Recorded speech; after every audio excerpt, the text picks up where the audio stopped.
Fala, gente boa. Bom, ainda sobre o nosso amigo Marquês de Olinda, tá? Algo que que eu havia esquecido de mencionar, tá? É que ele era formado em Direito, tá? Ele fez os estudos iniciais dele, né? Ele foi alfabetizado em Olinda, né? Talvez seja, possivelmente daí seja o principal motivo dele ter recebido esse título de Marquês de Olinda, embora, como eu tenha dito no vídeo anterior, ele não fosse natural de Olinda, né? E em 1813 ele acabou se mudando para Portugal, né? Ele acabou se formando em Direito Canônico pela Universidade de Coimbra, isso em 1819, né? O Direito Canônico, né? Seria mais ou menos equivalente hoje ao direito constitucional, né? Inclusive o Michel Temer, né? Que é uma figura que nós amamos tanto, né? O popular vampirão, ele é especializado em direito constitucional. Então, era mais ou menos essa a especialização do Marquês de Olinda. Né?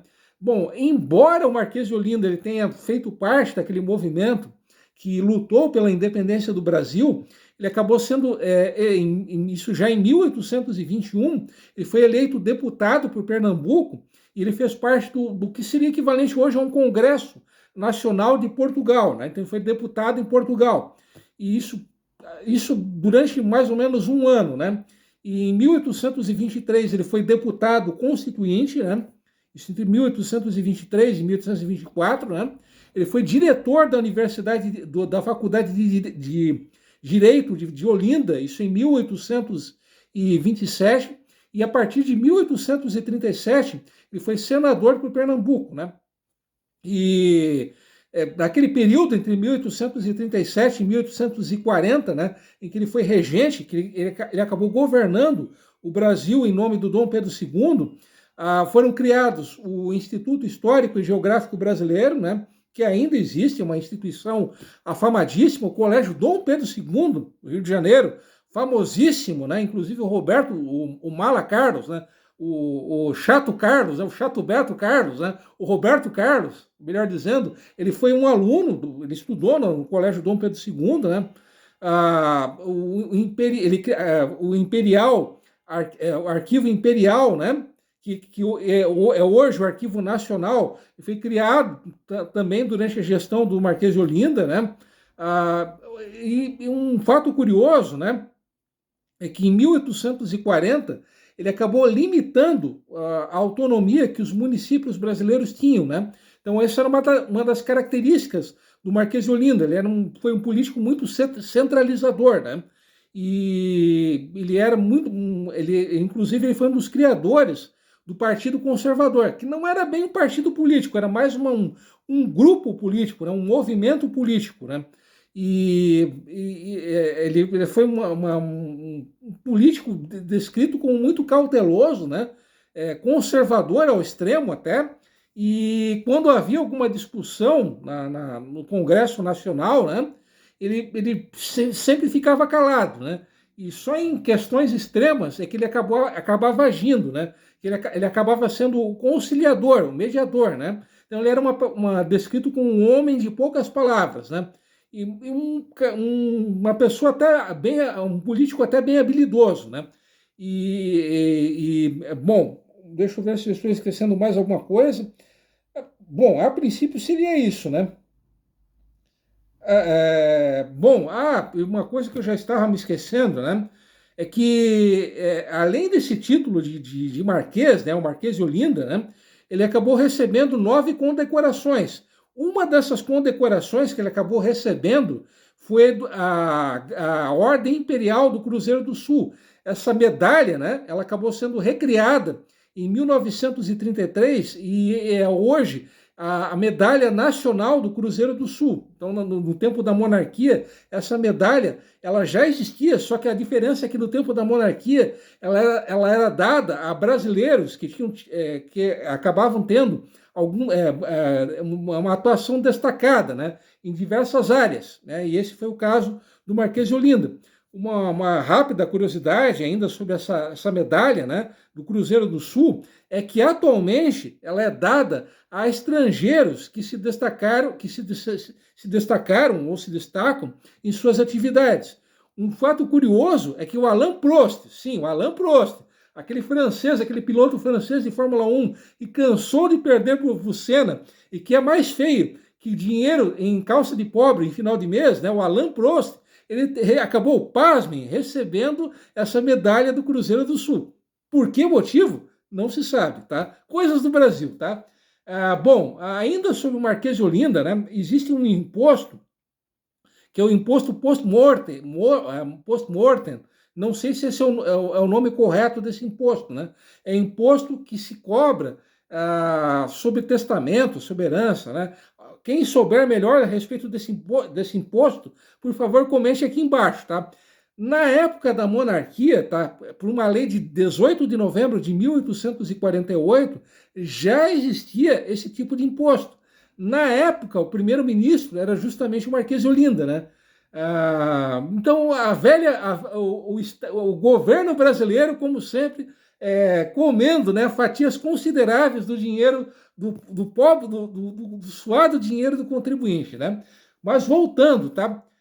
Surge aquela pergunta inevitável. Até agora eu falei demais a respeito do Marquês de Olinda, mas afinal de contas, o que esse cara, que diacho esse cara fez para merecer ser nome, né, de uma via pública tão importante em Joinville, tá? Por acaso ele esteve aqui em Joinville? O que ele fez em prol de Joinville? A resposta é nada. Possivelmente ele sequer desconfiava que Joinville existe, tá? Possivelmente, tá, o nome dessa avenida foi aquele típico caso, né, de um nome bem aleatório, né? Já que não tem nenhum nome melhor para a cidade, então vamos dar um nome desse cara, tá? Vamos dar o nome de Marquês de Olinda. Então, mesmo o cara jamais tendo posto os pés aqui em Joinville, tá?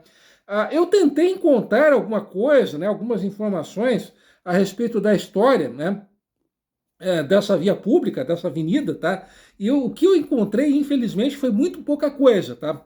Bom, em 5 de julho de 1977, tá? Foi baixada uma lei, né?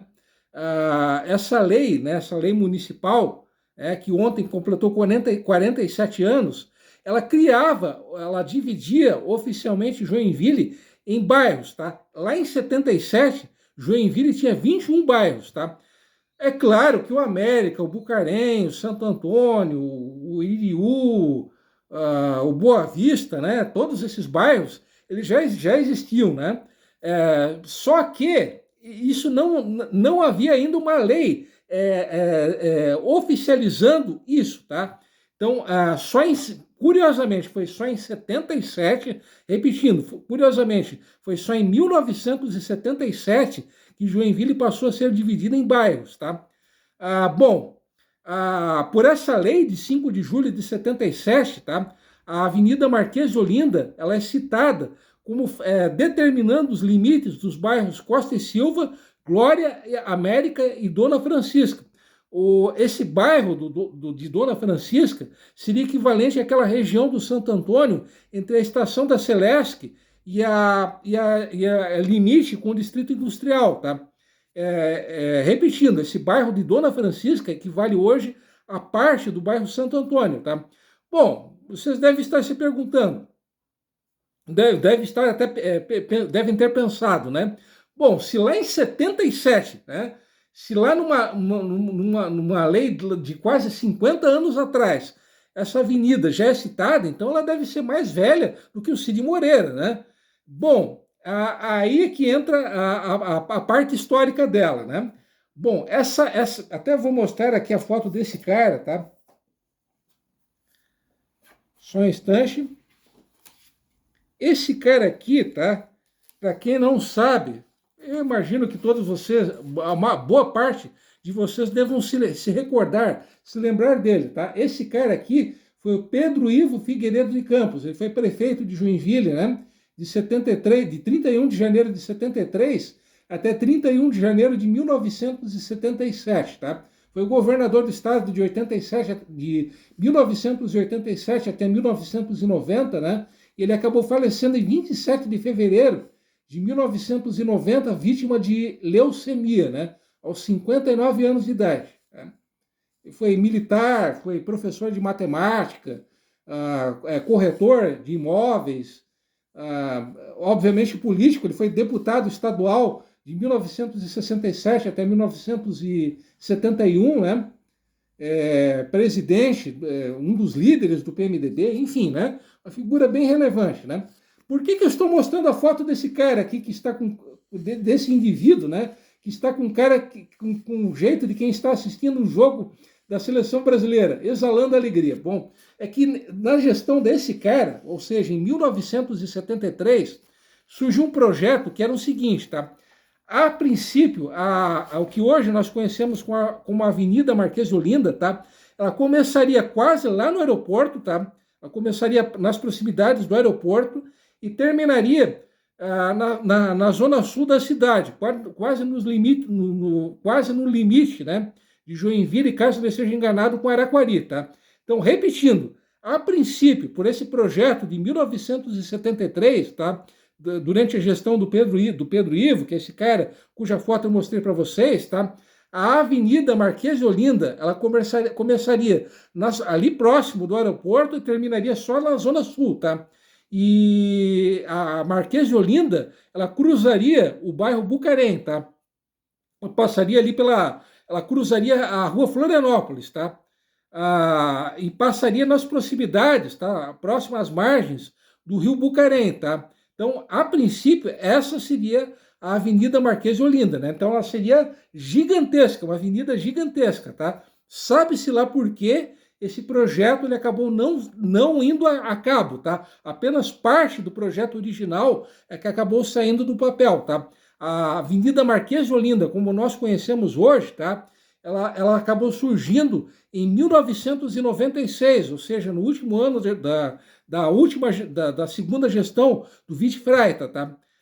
Bom, uma outra lei que eu acabei achando, né, a respeito da Marquês de Olinda, é uma lei de 20 de julho. Tem uma outra foto aqui interessante do Pedro Ivo, né, que eu gostaria de mostrar a vocês, tá? É essa foto aqui, tá? Não é nada relacionado a Marquês de Olinda, tá? Mas mesmo assim é uma foto bem interessante, tá? Essa foto aqui de cima, tá? Essa foto aqui de cima ela é de 1975, né? E ela retrata a abertura do que hoje é a Avenida Juscelino Kubitschek, né? A Avenida JK, tá? Esse cara, tá? Esse baixinho de blusa clara era o Pedro Ivo, tá? Repetindo, o baixinho de blusa clara era o Pedro Ivo, tá? E essa aqui é a abertura, né? Essa foto de 1975 retrata a abertura do que hoje é a Avenida JK, tá? Essa aqui seria o equivalente hoje, tá? Essa foto aqui, ela retrata o que hoje é equivalente ao cruzamento, né, com a Avenida Getúlio Vargas, tá? E a Ministro Calorjas, tá? Voltando, tá? Eu estava começando a dizer, tá, que eu achei uma lei, tá? Essa lei é uma lei municipal de 20 de julho de 1990, lei número 2.418. E o que era essa lei? Bom, essa lei, ela determinava que tipos de comércio, tá? Que tipos de estabelecimentos comerciais deveriam existir em certas regiões da cidade, tá? Uma dessas regiões era justamente o que hoje é a Avenida Marquês de Olinda, tá? E naquela época, 1990, o prefeito era o Luiz Gomes, que era esse cara aqui, ó, né? Para quem nunca ouviu falar do cara, tá? O Luiz Gomes foi esse cara aqui, tá? O folclórico e saudoso Luiz Gomes, né? Esse careca aqui, tá? Como vocês repararam, todas as fotos que eu mostrei hoje, os caras estão exalando, né? Fedendo alegria, né? Então aqui mais uma foto de um cara fedendo alegria para vocês, tá? O saudoso e folclórico Luiz Gomes, né? Prefeito de Joinville de 1º de janeiro de 89 até 31 de dezembro de 92, né?